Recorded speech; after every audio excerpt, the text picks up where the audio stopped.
mais uma edição do Contracapa. Este programa que valoriza a cultura mineira, os escritores e escritoras de Minas e suas obras. Eu sou o tio Flávio e vou estar aqui com você, conversando com uma pessoa muito especial. Especial para mim e que será especial para vocês também. Maria Flávia Bastos. Maria Flávia, seja bem-vinda ao nosso programa. Olha, uma alegria partilhar com vocês sobre literatura, sobre Minas Gerais e, no nosso caso, sobre amizade, que dá muito texto, né? Ah, bastante. E que dê outros textos, né? A gente vai vivendo histórias conjuntas, vai se relacionando, então textos diversos, histórias diversas vão acontecendo daí. Olha, eu vou apresentar a Maria Flávia já para vocês. Mas antes eu quero falar que você pode acompanhar nas plataformas digitais o nosso programa, do Jornal Hoje em Dia e da TV Promove, que é o canal 12 da Claro TV. E também na Rádio Web Hoje em Dia. Olha, mas a gente também está nas rádios Alvorada FM e Difusora AM de Salinas, Gorutubana de Janaúba, Cidade FM de Corinto e Eldorado de Sete Lagoas. E agora nós vamos falar sobre o currículo, um mini currículo da Maria Flávia Bastos. A Maria Flávia, ela tem já uma descendência que fala sobre educação, fala muito sobre educação. Então, ela é escritora, professora universitária, palestrante, é mestre em Gestão Social, Educação e Desenvolvimento Local e doutora em Administração com foco em Negócios Sociais. Ela é autora de vários livros, hoje a gente vai falar de alguns deles aqui, mas antes de entrar nos livros especificamente, eu queria pedir licença a ela para que a gente pudesse falar sobre o avô da Maria Flávia, que é uma pessoa que estimulou muitas pessoas, muitos alunos da área de pedagogia, muitos professores hoje, deve muito ao Sinésio Bastos. E aí eu queria que você contasse um pouquinho sobre o seu avô. Quem foi o Sinésio e quem é para muitos de nós? Tio Flávio, tão interessante, né? Ele foi tão importante na sua vida como professor, como educador, mas a gente brinca que no quintal da nossa casa ele não deixava de ser professor também. Vovô era aquele homem que mesmo quando tinha... Imagina que todas as famílias têm problemas, né? Coisas para serem resolvidas. Ele era um professor de pedagogia e de sociologia, e aí quando tinha algum problema na família, nessa época não tinha celular, então ele ligava para cada núcleo ali e falava, temos uma reunião. Aí todo mundo ia para a reunião dele, quando a gente chegava, era uma sala de aula, porque ele já tinha colocado as cadeiras em círculo, e aí ele tinha lá uma espécie de um quadro com um canetão que ele dizia, eu gostaria de que o grupo éramos nós, eu gostaria que o grupo, a família, os netos, os filhos, genros, noras, e ele dizia, eu gostaria que o grupo apontasse aqui alguns itens para o nosso debate. E aí já falando um pouquinho, né, da influência dele na minha vida, essa e outras histórias, às vezes eu contava para os outros e as pessoas falavam, mentira, isso aí você está inventando. E foi daí que nasceu, inclusive, esse meu primeiro romance. É claro que é um romance, há muito de ficção, mas a minha família, que tem aí na frente dela, meu avô e minha avó, é uma família que tem um pouco do realismo fantástico que Gabriel Garcia Marques nos ensinou a fazer, né? A gente vai falar do romance, que é o seu primeiro romance, né? É o primeiro romance. Nós vamos falar do romance já. Mas você tem alguns outros livros, né? Qual foi o primeiro livro? Olha, lá atrás, quando eu fiz o mestrado, e foi por causa desse texto que eu acabei sendo finalista do Prêmio Etos, o último Prêmio Etos, na época eu escrevi uma metodologia para que outras escolas pudessem fazer dessa metodologia parte do seu dia a dia, mas era uma metodologia que estimulava o empreendedorismo social. E aí, na época, eu publiquei esse primeiro livro, ele se chamava Educação e Empreendedorismo Social, né? A ideia era transformar a educação por meio de uma gestão mais social. E aí esse foi o primeiro livro. Que veio do mestrado. Que veio do mestrado, então ele é parte da dissertação adaptada. Embora tivesse ali uma tentativa poética de sair da academia, mas ele ainda era um texto mais acadêmico. O segundo já foi um pouco mais livre, mas falava do mundo dos negócios, né? Aquilo que eu observava como professora de pós-graduação, professora da área executiva, do nosso trabalho de palestra, já que a gente lida com muitos executivos e uma vida não tão glamurosa, né? Marcada por muitas doenças emocionais, pressões. E aí foi quando eu escrevi o Quando Me Reinventei, lições de pessoas e empresas. Aí ali eu já saí um pouco do nosso academicismo, mas eu ainda me sentia ali um pouco presa na necessidade e uma necessidade importante de citar, de dizer que, olha, não fui eu que disse isso, não. E aí, de trazer aquelas referências, de trazer aquelas referências, exatamente. Então, ao longo da minha vida, dos 6 livros que eu publiquei, eu fui me sentindo um pouco mais liberta da academia. Tanto que o meu primeiro livro de literatura, que tem um nome ligado à poesia, mas não é um livro de poesias, mas ele se chama E Só Restou a Poesia, é um livro de crônicas. Ali foi o meu primeiro livro de literatura. Tanto que na dedicatória do Só Restou a Poesia, eu dedico ele aos meus colegas professores acadêmicos. E eu digo, olha, vocês me ensinaram parte do processo da escrita, mas eu tô tomando a liberdade de deixar de lado o nosso texto, que é tão importante, que produz ciência, que produz coisas muito, muito sérias para o nosso país, né? E que é importante dentro da faculdade, porque a gente fala das universidades, a importância que ela tem de fazer pensar. Muitas vezes a pessoa fala assim, tem uma disciplina de sociologia, de antropologia, de filosofia, o que eu vou fazer com isso na minha profissão? Vai te ajudar a pensar, vai te ajudar a abrir possibilidades. A ideia é necessária. Ela é necessária e nos ajuda a ter o que a gente chama de senso crítico, né? Na hora que a gente busca lá no Google, que você faz perguntas no Google, ele tem um monte de respostas. Mas o difícil não é achar a resposta, o difícil é fazer a pergunta certa. Eu vi uma vez uma entrevista de um filósofo dele falando que com a nossa ignorância, a gente não consegue nem alimentar a inteligência artificial. Porque a gente não vai dar a eles inputs, né? A ela inputs para poder fazer a pesquisa. A gente precisa saber fazer a pergunta. Exatamente. Mas como é que você aprende a fazer pergunta, né? Não vem pronta. A gente pega lá todos os grandes pensadores, e Platão lá com a sua discussão, as discussões na Ágora, elas vinham de perguntas, né? Então, como é que a gente cria perguntas? A educação hoje é esse dilema. A gente já tem respostas, mas a gente precisa ajudar as pessoas a aprenderem a fazerem perguntas. Então, eu fui ali me separando um pouco desse texto acadêmico, porque acho que consegui aprender a fazer boas perguntas e fui perguntando para mim mesma de que maneira que eu podia me expressar além da expressão acadêmica, que ela precisa mesmo desse rigor. Né? Mas é uma coisa interessante, que quando a gente nota que alguns autores que vêm da academia já tem já são preparados para poder fazer a pesquisa, citar autores. É um amadurecimento muito grande você deixar aquela forma de escrever, porque você fala muito trazendo as referências que você leu, né, para comprovar uma ideia. E aí, de repente, você, lógico, não desfazendo daquilo, mas você vem com o fruto daquilo tudo que você foi crescendo, amadurecendo, lendo. E aí você se liberta um pouco da linguagem da academia. Exatamente. É um parto, né? Olha, é um parto e não é fácil, não. Ele é bem difícil porque a gente tem uma série de travas, né? Eu tenho muito prazer em escrever, mas nós vivemos numa sociedade, o livro é publicado, você fica ali temendo sobre, nossa, mas e aí, o que vão achar? Eu sou uma professora, será que eu podia estar escrevendo com uma outra linguagem? Eu descobri que sim. Então, Só Restou a Poesia, como ele era feito de crônicas, crônica é uma delícia de escrever, de fazer. É uma delícia de ler também. É uma delícia de ler. Eu tenho como pilares do que eu gosto de ler, os cronistas desse país, né? A gente tem cronistas brilhantes de Drummond, né? Que não escrevia só poesia, mas era um excelente cronista, até os atuais, como Fernanda Torres. Né? Eu adoro ler as crônicas que ela escreve até hoje.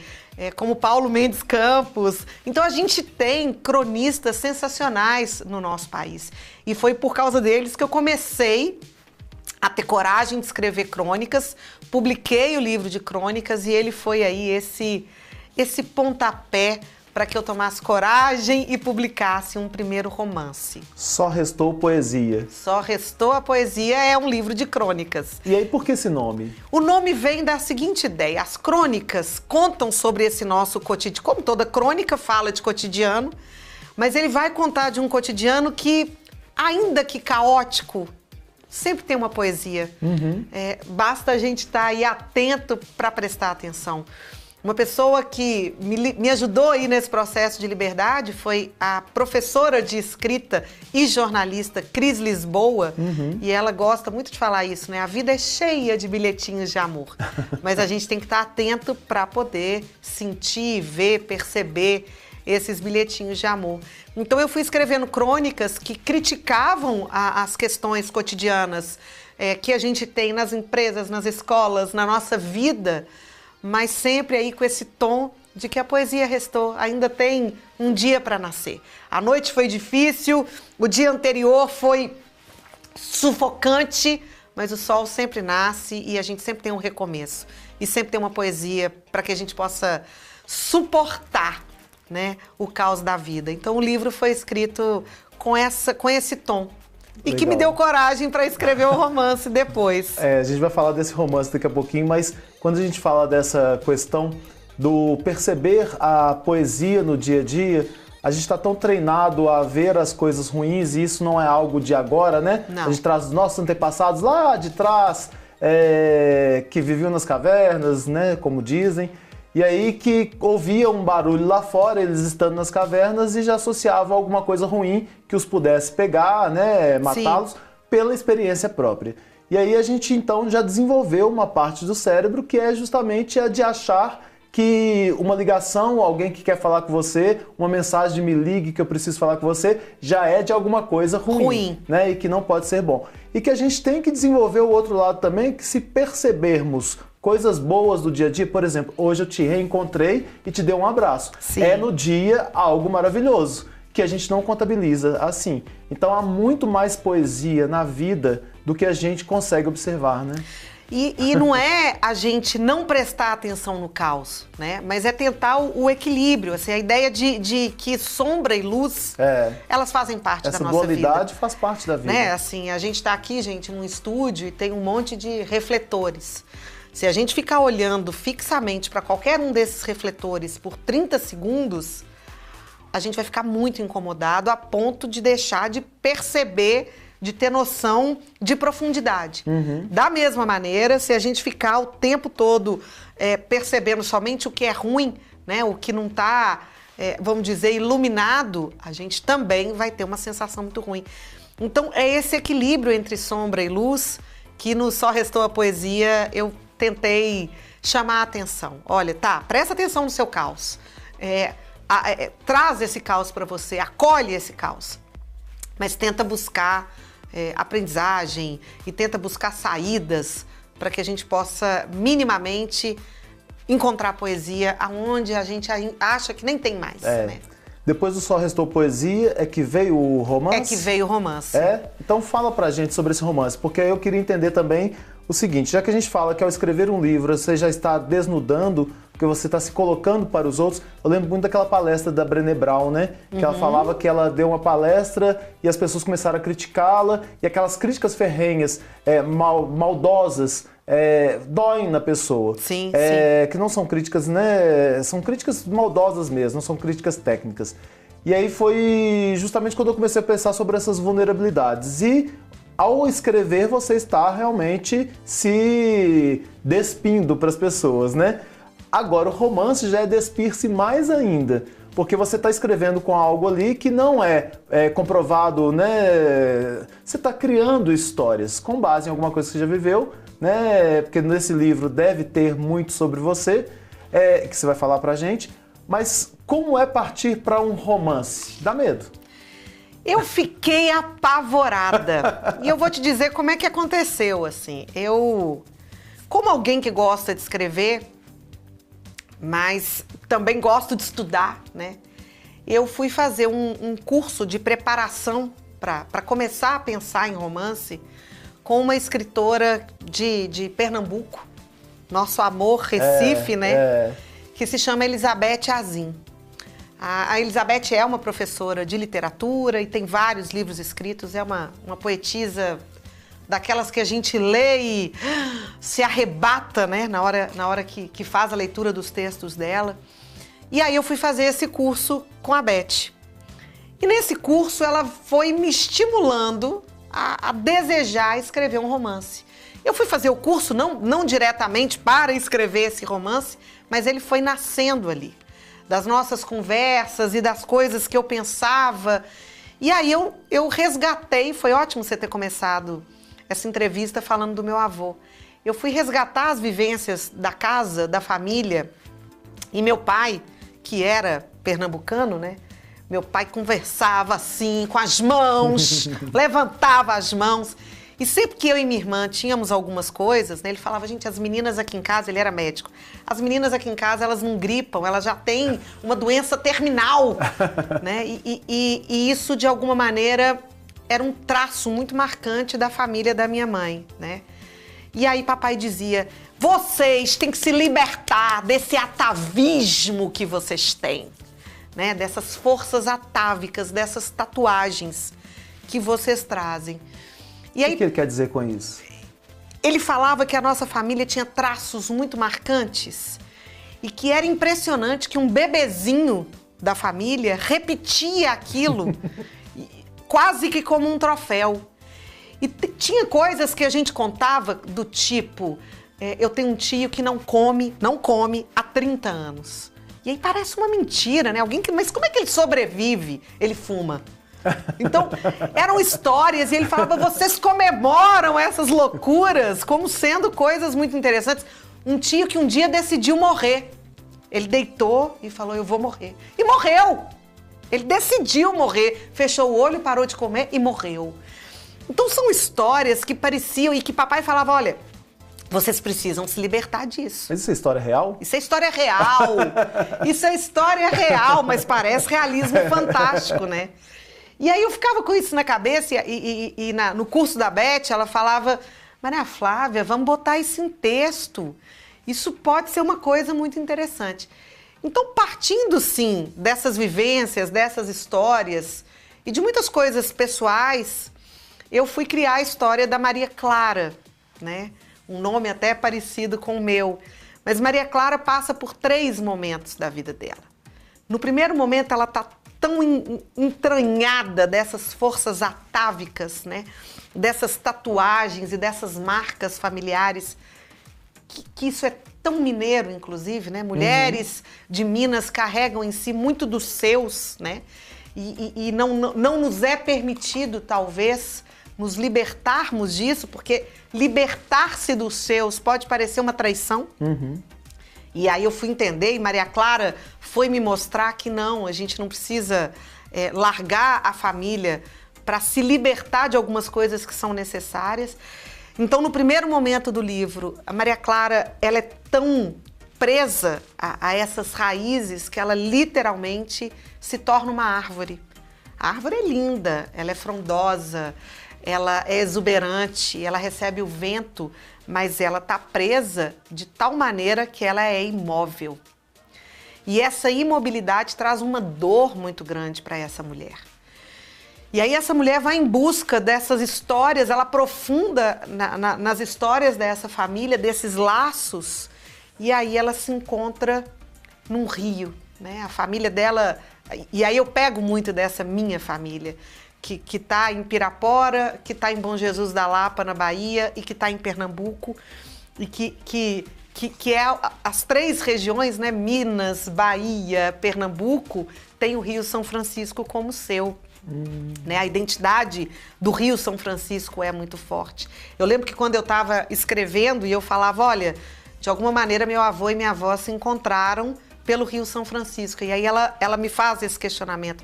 Então você está contradizendo Heráclito, que diz que a gente não se banha na mesma água 2 vezes? Eu falo, tô contradizendo Heráclito. Tanto que Heráclito tá aqui nas epígrafes de cada um dos capítulos, né? Porque eu falo, a gente se encontra sim, a gente se banhou na mesma água, tanto que ficamos presos ali naquela árvore. Então, no segundo momento, Maria Clara vira rio. E quando ela vira rio, ela tá mais livre do que quando ela era árvore. Mas ela ainda se aprisiona nas margens e ela ainda faz o mesmo curso, né? O rio vai e volta para o mesmo lugar. E aí depois ela então faz um terceiro e último percurso até que ela vira passarinho. É quando ela se liberta e ela fala, eu posso voltar para minha árvore, posso até ter um ninho lá, mas eu posso conhecer todas as árvores do mundo. Eu posso beber da água do meu rio, mas eu também posso me banhar e beber da água de todos os rios do mundo. Nossa, então é essa a história. O sair da árvore para se tornar rio já é um passo imenso, né? Imenso! Não é uma coisa que a gente faz num passo de mágica. E o tornar-se de rio para o passarinho já é outro passo, é outro momento.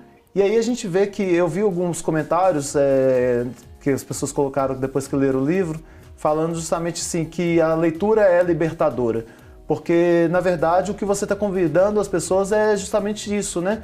Muitas das vezes presas em algumas coisas, não vou dizer que seja uma liberdade por completo, sim, mas, sim. né? Porque às vezes a gente não consegue se libertar por completo. Por completo, mas são pequenas liberdades que já devem ser comemoradas, né? Exatamente. Tanto que o nome do livro ficou O Jeito que Ela Carrega. E eu achei que ficou um livro muito feminino e muito mineiro nesse sentido, assim, dessas mulheres que acabam tendo cargas a mais do que os homens na nossa sociedade, nós sabemos disso. Né? A mulher que é cuidadora, primeiro dos filhos, depois dos pais, da casa. Não reconhecida, não muitas reconhecida. Das vezes. E o livro, assim, eu ainda recebi um presente. Ele foi feito pela Gulliver Editora e foi ilustrado. A gente tem aí 3 ilustrações da Maria Clara Árvore, Maria Clara Rio, Maria Clara Pássaro, que foram feitas por uma xará minha, vê que interessante.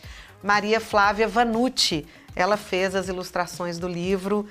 O livro termina exatamente com a ilustração da Clara ganhando asas, assim, a última página é a ilustração belíssima, aqui, olha, não sei se dá para ver, das asas de Maria Clara, feitas por Maria Flávia Vanucci, minha xará. Que também está na capa. Que também está na capa, A capa também é a Maria Clara de asas já. E me fala um pouquinho mais sobre esse título. Você falou das cargas, né? Por que mostra aí de novo ele? O jeito que ela carrega. Que ela carrega. Por que o jeito e o que se carrega? O primeiro título que o livro teria seria atávico, que era esse texto, esse termo que meu pai usava. Mas aí, aos poucos, a gente ficou com medo de que atávico não fosse uma palavra tão palatável, tão conhecida. E aí, começamos a pensar como traduzir o atavismo, né? Essa tatuagem. E aí, até mineiramente, de novo, falando, né? A gente usa muito esse termo. Mas isso é jeito...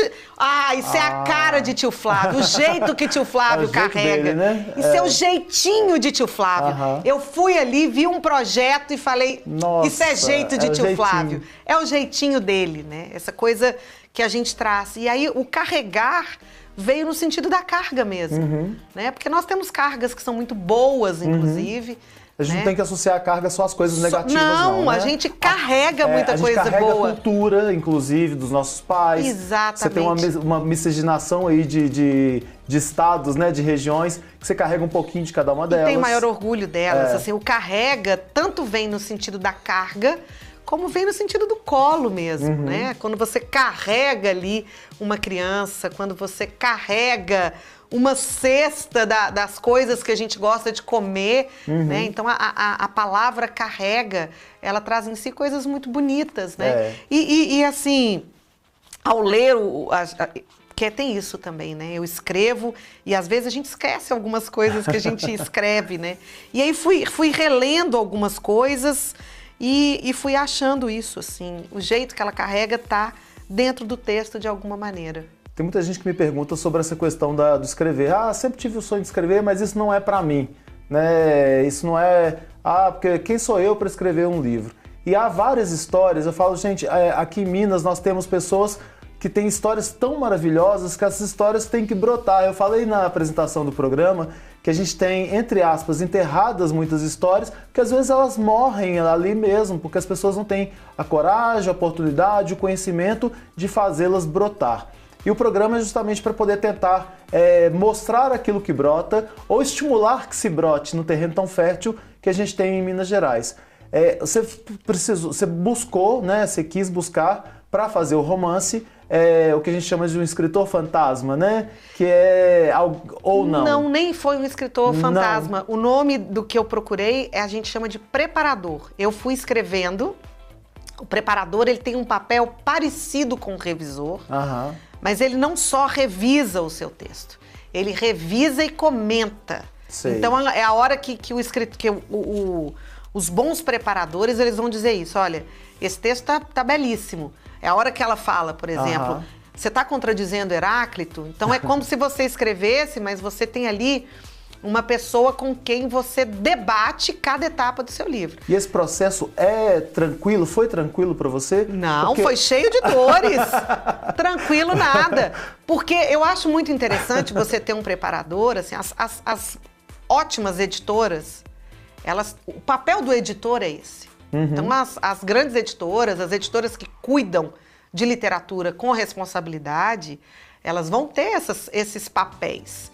Você tem o editor, você tem o preparador, você tem o revisor, que são papéis complementares, porém eles são distintos. O escritor fantasma, aí é outra história. É bom até a gente contar aqui para o pessoal o que é um escritor fantasma. O escritor fantasma, ele tem a função, geralmente é um escritor, poderia ser eu, poderia ser você, que vai escrever o livro para alguém que não tem...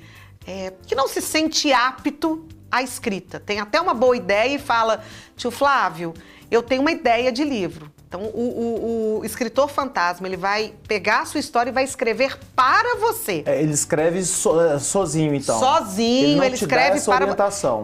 Então ele não... Eu pensei que houvesse uma interação maior dele com você, que ele fosse pegando suas ideias... mas ele escreve para você. Entendi. Esse preparador, então, ele vai... E nem sempre, assim, é bom a gente até dizer, por isso que o escritor fantasma é fantasma, porque tem muita gente que vai ter o livro lá, mas não foi ele que escreveu. Isso. Então, tem um pouquinho do DNA, mas a escrita foi de outro. A escrita foi feita por outra pessoa. Né? E eu falo justamente dessa questão do ser traumático, né?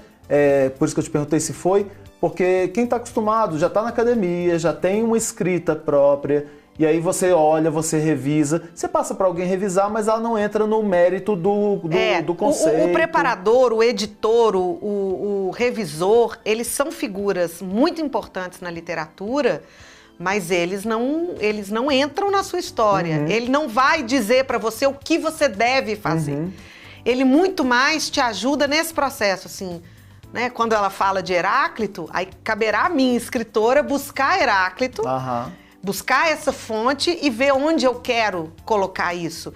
É isso que eu até contei, gente, quando eu cheguei conversando com o tio Flávio, falando da minha editora, né, da Gulliver Editora, com quem eu estou há alguns anos, e contando um caso sobre o meu editor, que falou, olha, nesse final eu acho que você está começando a ficar um pouco cansada, será que você não deve...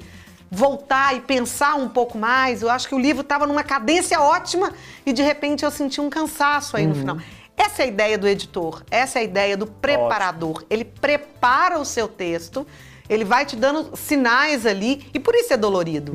Porque você tem ali aquela carga toda de escrever. O último livro escrito, não só escrito, o último livro publicado de Gabriel Garcia Marques, ele vem contando exatamente sobre isso. Ele estava passando por um problema, ele estava perdendo a própria memória. Ele estava, né, a velhice vai trazendo algumas coisas, e no caso dele, um pouco da perda da própria memória. Né? Um homem que foi um prêmio Nobel de literatura. E aí ele escreve esse último livro, que eram para ser crônicas publicadas sobre a história de uma mulher, de Ana Madalena, só que ele vai sentindo essa falta. O prefácio, o pós-fácio, são escritos por meio de relatos da preparadora e do editor de Gabriel Garcia Marques. Então, é isso que eu estou dizendo, é uma coisa mais comum do que a gente imagina. Uhum. E é muito bom que você tenha preparadores. O meu primeiro livro lá atrás, uma das minhas grandes e melhores amigas, que é uma revisora, Carolina Aderaldo, a Carol foi quem fez essa preparação. Eu lembro que ela fazia a revisão e fazia comentários hilários do tipo, gastando a língua portuguesa. Já tem uma certa intimidade com você, tinha intimidade né? comigo quando eu tava... Aí eu lembro dela fazendo comentários do tipo, Flavinha, mas isso aqui é a cereja do bolo. Será que isso aqui não tinha que estar lá no seu último capítulo? É o grande ápice do texto. Eu acho que isso tinha que estar ali no final para o leitor falar... entendi. Então, esse é o papel da preparação. Mas a competência maior, né, a responsabilidade maior está na mão do escritor. O preparador mesmo vai te dar esses respiros, sabe? Bom, foi como um respiro. A gente respirou e passou rapidamente aqui a nossa conversa de hoje sobre esses livros que você escreveu, deixamos alguns de fora, mas eu queria que você desse a última mensagem e deixasse aqui a sua rede social para que as pessoas possam fazer contato. Olha, só agradecer, né? A delícia de conversa, a oportunidade até de dizer como é que é um processo de escrita, né? Nós temos editoras incríveis, nós temos escritores incríveis e temos profissionais que comungam ou que fazem parte do processo literário e que são tão fundamentais para que a gente possa continuar escrevendo, publicando e mantendo a literatura, como você disse, né? Como parte do nosso processo de manutenção da cultura desse país. Para te encontrar? Maria Flávia Bastos. Bom, gente, ficamos aqui em mais uma edição do Contracapa, deliciosa, que a gente tem muita coisa para pensar, mas nos encontramos no próximo episódio. Até lá!